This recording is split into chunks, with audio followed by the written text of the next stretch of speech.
Hello students, मैं पहले तो सबको नववर्ष की शुभकामनाएं। मैं Manju Navaria, government PG college Dausa. मैं अब तक आप सभी को बीए पार्ट सेकंड का फर्स्ट पेपर सामाजिक अनुसंधान की पद्धतियाँ पढ़ा रही हूँ, जिसमें हमारा फर्स्ट यूनिट की टॉपिक इसमें वैज्ञानिक पद्धति, सामाजिक अनुसंधान की प्रक्रिया, इसके विभिन्न चरण, सामाजिक अनुसंधान के विभिन्न प्रकार, जिसमें हमने इसके 7 प्रकार मौलिक अनुसंधान, व्यवहारिक अनुसंधान, ऐतिहासिक अनुसंधान, अनुभविक अनुसंधान, वर्णनात्मक अनुसंधान, अन्वेषणात्मक अनुसंधान, व्याख्यात्मक अनुसंधान और परीक्षणात्मक अनुसंधान के बारे में जानकारी प्राप्त की। और इसके बाद हम जो है सामाजिक विज्ञान में वस्तुपरकता और व्यक्तिपरकता का भी अध्ययन कर चुके हैं। आज से हम शुरू कर रहे हैं अपना नया टॉपिक प्रकल्पना के स्रोत और प्रकार, जो कि हमारे फर्स्ट यूनिट का लास्ट चैप्टर है। प्रकल्पना, जिसे कि उपकल्पना या इंग्लिश में हाइपोथेसिस भी कहा जाता है। प्रकल्पना एक प्रकार की कल्पना, किसी भी कार्य को प्रारंभ करने से पहले उसके बारे में जो विचार किया जाता है, जो लक्ष्य निर्धारित किया जाता है। सामाजिक अनुसंधान में इसी लक्ष्य को प्रकल्पना के रूप में निश्चित किया जाता है। वैज्ञानिक अनुसंधान के कार्य में लक्ष्य को प्रकल्पना के रूप में निर्माण करके निश्चित किया जाता है। अर्थात जब एक अनुसंधानकर्ता किसी अनुसंधान क्षेत्र में अपना अनुसंधान से संबंधित विषय लेकर कार्य करना प्रारंभ करता है, तो उससे पहले वो उससे संबंधित पूरी एक रूपरेखा निश्चित कर लेता है कि उसे क्या करना है, कैसे करना है और किस लक्ष्य को प्राप्त करना है। तो वो जो लक्ष्य निर्धारित करता है जिसे उसे प्राप्त करना है, और ये संपूर्ण प्रक्रिया ही उपकल्पना या प्रकल्पना कहलाती है। वैज्ञानिक प्रकल्पना के निर्माण के द्वारा ही सामाजिक अनुसंधान का लक्ष्य, अध्ययन का क्षेत्र, अध्ययन से संबंधित तथ्य आदि को निश्चित किया जाता है।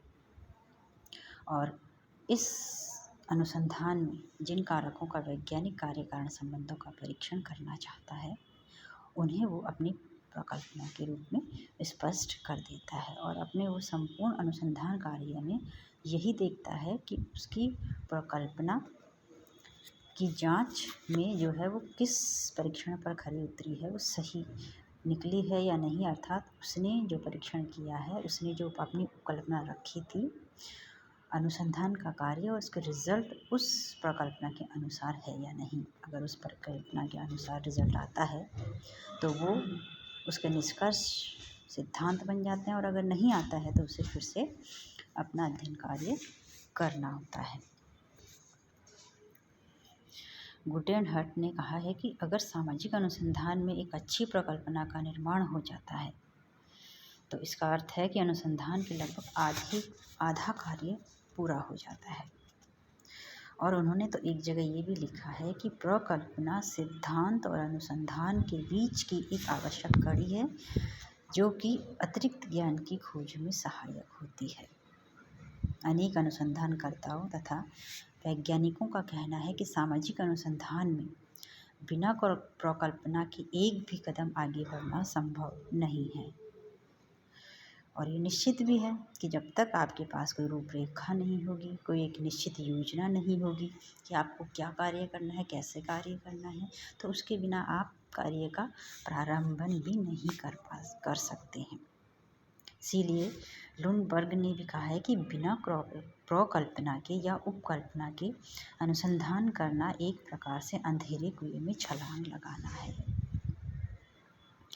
उपकल्पना वैज्ञानिक पद्धति तथा सामाजिक अनुसंधान में अध्ययन को निर्देशित, नियंत्रित और संचालित करती है।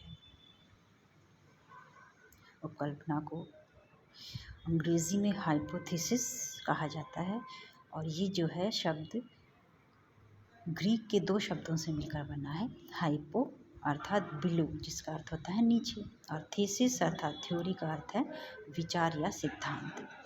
हाइपोथेसिस का पूर्ण अर्थ हुआ बिलो थ्योरी या सिद्धांत से नीचे, अर्थात सिद्धांत से पहले का कथन, या हम कहें कि सिद्धांत का पूर्व कथन, और इसे ही प्रकल्पना या कल्पना कहा जाता है।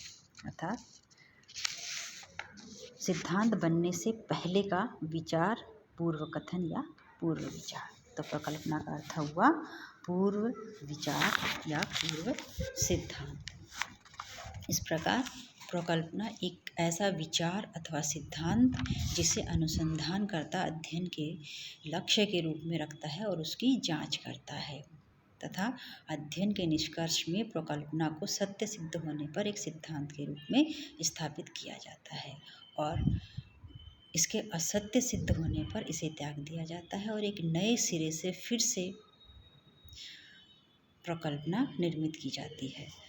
तो इस प्रकार से प्रकल्पना एक कच्चा सिद्धांत होता है जिसे कि एक अनुसंधानकर्ता परीक्षण के द्वारा निश्चित सिद्धांत के रूप में परिवर्तित करता है।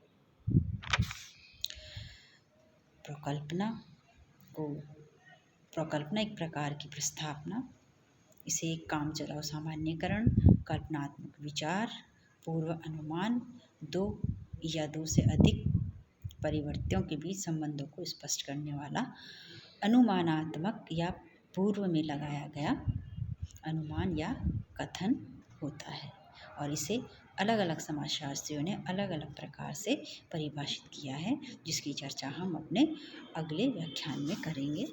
Thank you.